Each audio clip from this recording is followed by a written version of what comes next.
নমস্কার, স্বাদ অনুসারে আপনাদেরকে জানাই স্বাগত। আজকের রেসিপি পাকা আমের পাটিসাপটা, যা আমার বাড়ির সকলে তো ভালোবাসেই, আশা করি আপনাদের বাড়ির সকলেও খুবই ভালোবাসবে।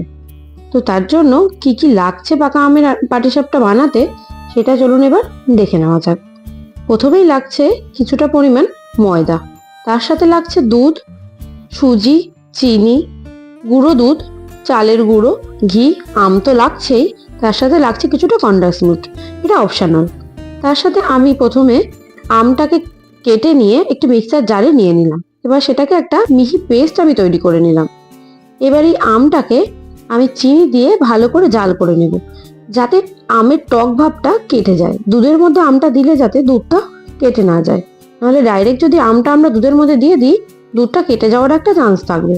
তার জন্য আমি আমটাকে চিনি দিয়ে বেশ ভালো করে জাল করে নিলাম, যাতে আমের টক ভাবটা পুরো ভালোভাবে কেটে যায়। তো দেখুন মোটামুটি আমার জাল করা হয়ে এসেছে, আর একটু জাল করে নেব। দেখুন এবার আমার মোটামুটি জাল করা কমপ্লিট। এবার আমি আমের গোলাটাকে নামিয়ে নিচ্ছি একটা বাটিতে। তো এবার আমি ব্যাটারটা তৈরি করে নেব। এটা কিছুক্ষণ আমাকে রেস্টে রাখতে হবে। তার জন্য প্রথমে নিয়ে নিলাম ময়দা, এবার নিচ্ছি চালের গুঁড়ো, তার সাথে এবার নিচ্ছি কিছুটা পরিমাণে সুজি, এবার তার সাথে দিচ্ছি চিনি, দিয়ে তার সাথে ওই আমের যে পালটা আমি তৈরি করে রেখেছিলাম সেটা এবার আমি দিয়ে দিলাম।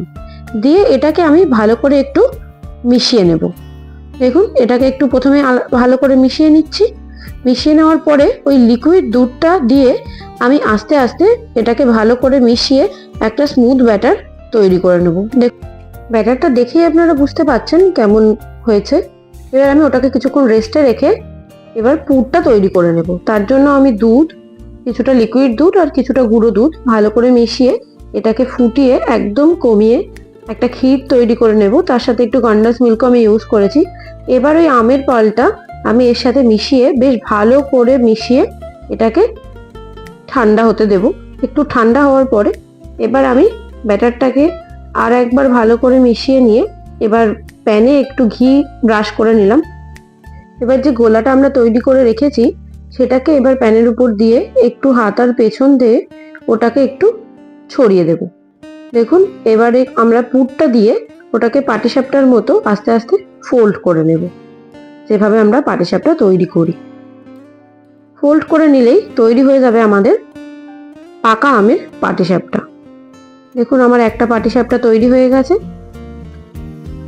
আরো একটা আমি দেখাচ্ছি। দেখুন কত সুন্দর হয়েছে পাটিসাপটাটা দেখতে, খেতেও হয়েছে সেরকমই টেস্টি। তো আপনারাও সবাই বাড়িতে এইভাবে পাটিসাপটা বানাবেন। পাকা আমের সিজনে একটু পাকা আমের পাটিসাপটা সবার খুব ভালোই লাগবে। তো চলুন আজকের মতো এই পর্যন্তই।